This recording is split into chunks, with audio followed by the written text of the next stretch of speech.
গোলকগঞ্জ বিধানসভা সমষ্টিৰ অন্তৰ্গত তামাৰহাট গাঁও পঞ্চায়তত সোমা সূত্ৰধৰে ৮গৰাকী সদস্যৰ সমৰ্থনত নিৰ্দলীয়ভাৱে সভাপতি নিৰ্বাচিত হয়।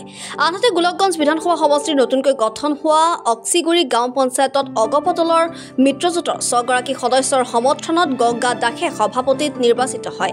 ইফালে গৌৰীপুৰ বিধানসভা সমষ্টিৰ ৰায়পুৰ গাঁও পঞ্চায়তত ৭গৰাকী সদস্যৰ সমৰ্থনত বিজেপিৰ চন্দনা ৰায়ে সভাপতি নিৰ্বাচিত হয়। গোলকগঞ্জ বিধানসভা সমষ্টিৰ মটেৰজাৰ গাঁও পঞ্চায়তত নিৰ্বাচিত ১০গৰাকী সদস্যই গোলকগঞ্জ সমজিলা কাৰ্যালয়ত উপস্থিত হয়। সভাপতি নিৰ্বাচন পৰ্বত ১০গৰাকী সদস্যৰ ভিতৰত সুচিত্ৰা বালা ৰায়, অগপ আৰু প্ৰবীণ চন্দ্ৰ কৰ্মকাৰৰ নামৰ সভাপতি হিচাপে প্ৰস্তাৱ কৰা হয়। পিছত সুমিত্ৰা বালা ৰায়ৰ পক্ষে ৫গৰাকী আৰু পবিত্ৰ চন্দ্ৰ কৰ্মকাৰৰ পক্ষে ৫গৰাকী সদস্যই ভোটদান কৰে। অৰ্থাৎ সুমিত্ৰা বালা ৰায় আৰু প্ৰবীণ চন্দ্ৰ কৰ্মকাৰে সমান সমান ভোট লাভ কৰে। উপায়ন্তৰ হৈ দায়িত্বত থকা বিষয়াগৰাকীয়ে দুই পক্ষৰ মতামত লৈ টছ অনুষ্ঠিত কৰে। উক্ত টছত সুমিত্ৰা বালা ৰায়ে জয়লাভ কৰি মটেৰজাৰ গাঁও পঞ্চায়তৰ সভানেত্ৰী ৰূপে নিৰ্বাচিত হৈ মটেৰজাৰ গাঁও পঞ্চায়তখন অগপ দলৰ দখললৈ আনে আৰু অগপ দলে আজি বিজয় উৎসৱ পালন কৰা পৰিলক্ষিত হয়। আজি আপোনালোকক জনাবলৈ পাই সুখী হৈছোঁ।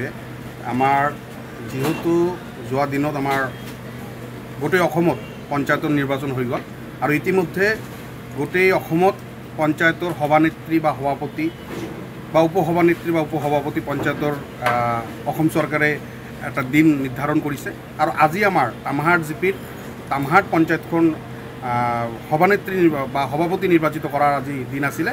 আমি গোলকগঞ্জ মণ্ডলত গোলকগঞ্জৰ সমষ্টিৰ অন্তৰ্গত ধুবুৰী জিলাৰ অন্তৰ্গত তামাৰহাট পঞ্চায়তখিনি আজি আমি ইয়াতে শপত গ্ৰহণ হ'ল। 10খন ৱাৰ্ডৰ 10খন মেম্বাৰে আজি ইয়াত শপত গ্ৰহণ কৰিলে আমাৰ গোলকগঞ্জ ব্লকত।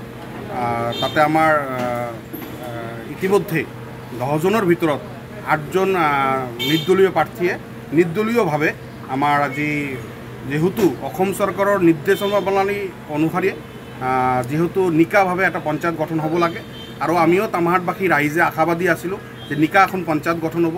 ইয়াত স্বচ্ছভাৱে পঞ্চায়তখন পৰিচালনা কৰাৰ কাৰণে অসম চৰকাৰৰ যিখিনি নিৰ্দেশনা আছিলে সেই নিৰ্দেশনা হিচাপত আজি আমাৰ তামাৰহাট পঞ্চায়তখনত 8জন সদস্যই একেলগত সমৰ্থন যোগেৰে আমাৰ তামাৰহাট পঞ্চায়তৰ সভানেত্ৰী হিচাপে আমাৰ শমা সূত্ৰধৰ চাহাক নিৰ্বাচিত কৰিছে সকলোৱে মিলি আৰু আমাৰ উপসভানেত্ৰী হিচাপে